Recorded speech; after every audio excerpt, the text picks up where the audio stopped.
Assalamualaikum warahmatullahi wabarakatuh. Saya mewakili dari kelompok 2 untuk mempresentasikan hasil diskusi kami pada mata kuliah DKPI dengan dosen pengampu Ibu Anissa Mutahharoh, MPSI Psikolog. Kami akan membahas yang pertama, hubungan antara psikoterapi dan konseling. Sebelumnya, saya akan memperkenalkan anggota dari kelompok kami. Yang pertama, Olivia Tatrianisa dengan NIM 3521002. Yang kedua, Mai Lita Putri dengan NIM 3521006.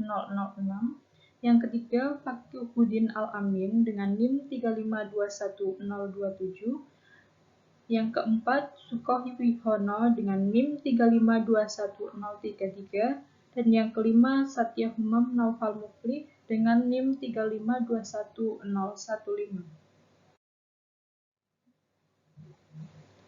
Yang pertama, definisi konseling.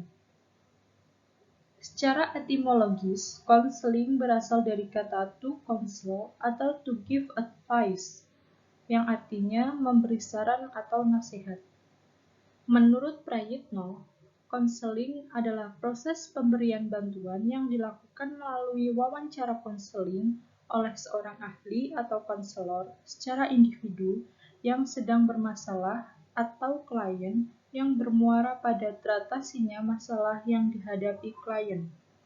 Menurut Jones, konseling adalah kegiatan di mana semua fakta dikumpulkan dan semua pengalaman individu difokuskan pada masalah tertentu untuk diatasi sendiri, di mana klien diberikan bantuan dalam menyelesaikannya oleh konselor.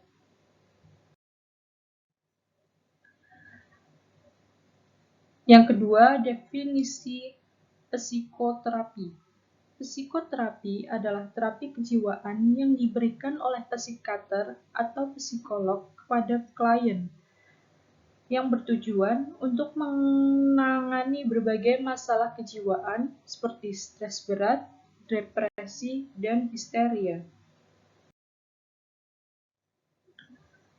Adapun hubungan psikoterapi dan konseling. Yang pertama, konseling dan psikoterapi merupakan suatu usaha profesional untuk membantu atau memberikan layanan individu mengenai permasalahan yang bersifat psikologis.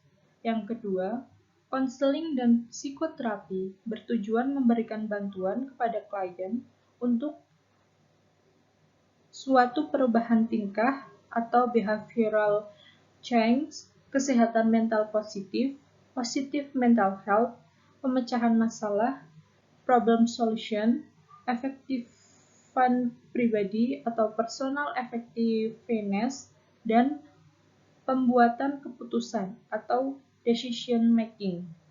Yang ketiga, konseling merupakan langkah awal untuk menentukan tingkat kesehatan mental klien.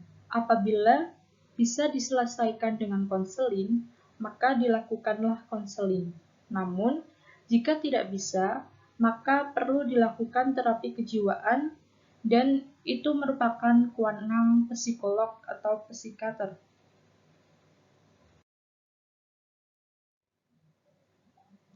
Pembahasan yang kedua adalah bimbingan konseling menuju kesehatan mental.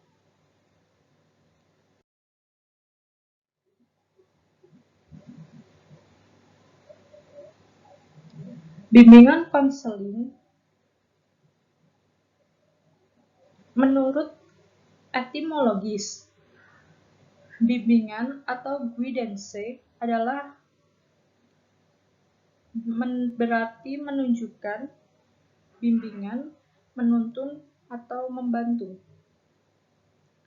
Menurut Frank Person, bimbingan adalah bantuan yang diberikan kepada individu untuk dapat memilih, mempersiapkan diri, dan memangku jabatan serta mendapat kemajuan dalam jabatan tersebut.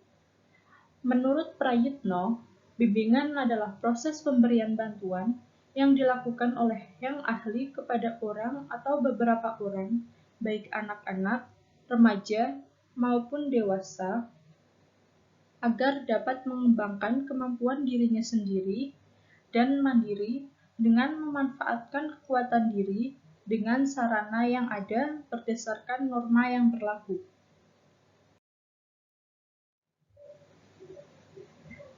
Kesehatan mental. Mental sendiri adalah hal-hal yang berkaitan dengan batin dan watak manusia. Dengan demikian, kata lain kesehatan mental adalah kondisi ketika batin dan watak manusia dalam keadaan normal, tentram, dan tenang, sehingga dapat menjalankan aktivitas dan menikmati kehidupan sehari-hari. Adapun ciri-ciri khas pribadi mental yang sehat. Yang pertama, ada koordinasi dari segenap usaha dan potensinya, sehingga orang mudah mengadakan adaptasi terhadap lingkungan standar dan normal sosial, serta terhadap perubahan-perubahan sosial yang serba cepat. Yang kedua, memiliki integrasi dan regulasi terhadap struktur kepribadian sendiri, sehingga mampu memberikan partisipasi aktif kepada masyarakat.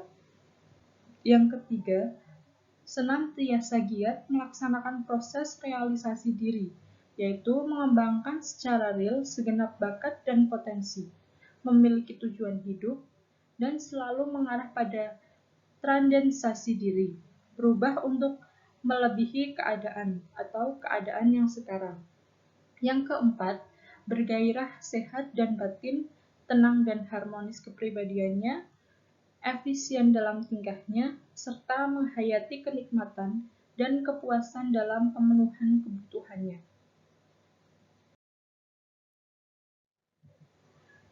Eksistensi manusia dan fitrah manusia sebagai aspek manusiawi. Yang pertama, kecenderungan bertahan diri dan mengembangkan diri. Yang kedua, kecenderungan memenuhi kebutuhan atau melengkapi diri. Kedua kecenderungan tersebut bersifat saling melengkapi. Yang satu tidak mungkin ada tanpa yang lain.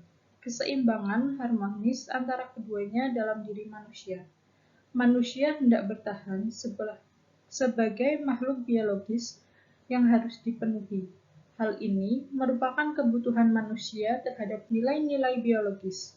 Manusia sebagai makhluk sosial psikologis memerlukan pemuasan kebutuhan sosial psikologisnya. Hal ini dapat terlaksana jika ia mampu hidup bersama orang lain sebagai sesama subjek. Ini merupakan kebutuhan manusia akan nilai manusiawi, nilai sosial, dan kultural. Sebagai makhluk ruhaniah, manusia memerlukan kepuasan kebutuhan ruhaniah. Hal ini merupakan kebutuhan manusia akan nilai ruhaniah. Ketiga level tersebut dalam kenyataannya tidak dapat dipisahkan secara jelas, karena ketiga-tiganya menyatu pada manusia. Masalah ruhaniah tidak dapat dipisahkan, bahkan mengandung segi biologis dan sosial psikologis. Demikian pula, hal-hal biologis tanpa segi rohaniah dan sosial psikologis hanya akan menempatkan manusia pada taraf binatang. Dengan kata lain, kebahagiaan manusia hanya tercapai apabila terdapat keharmonisan dan keseimbangan dalam hidupnya sebagai makhluk biologis, sosial psikologis, dan rohaniah.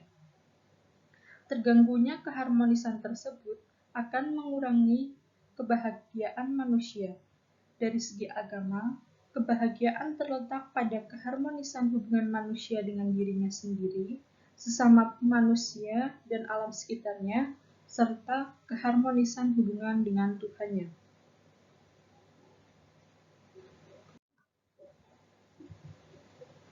Jadi, kesimpulannya adalah konseling diberikan kepada klien yang mempunyai permasalahan hidup, baik itu ringan atau sedang, dan diharapkan dapat membentuk mental yang sehat kepada klien. Sekian presentasi dari kami, kurang lebihnya mohon maaf. Terima kasih. Wassalamualaikum warahmatullahi wabarakatuh.